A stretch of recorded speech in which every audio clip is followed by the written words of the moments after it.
আকাশ ধূসর, বাতাসে কাদা আর ভেজা ঘাসের গন্ধ। চারপাশে হাঁটু সমান পানি, ভেসে আছে ভাঙা বাঁশ, পুরনো গামছা আর ভাসমান ধানের গোছা।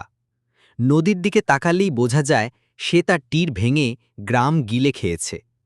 বয়স্ক এক মহিলা ভেজা শাড়ি গায়ে মাটির ঘরের ধ্বংসাবশেষে বসে আছেন, হাতে খালি গামলা। পাশে দাঁড়িয়ে কিশোরী মেয়ে, চোখে ভয় আর ক্লান্তি।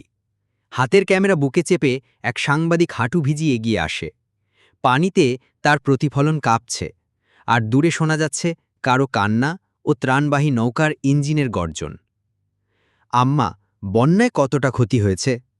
ছেলে, ঘরভিটা পানির নিচে, ধান নষ্ট, গরু ছাগল ভেসে গেছে।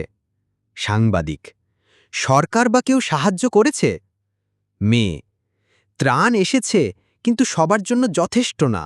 অনেকেই খালি হাতে ফিরেছে। বয়স্ক মহিলা, আমরা শুধু শুকনো খাবার না, আশ্রয়ও চাই। বাচ্চারা কাঁদছে ঠান্ডায়। সাংবাদিক, আমি সব লিখে পাঠাবো, যেন আপনারা দ্রুত সহায়তা পান।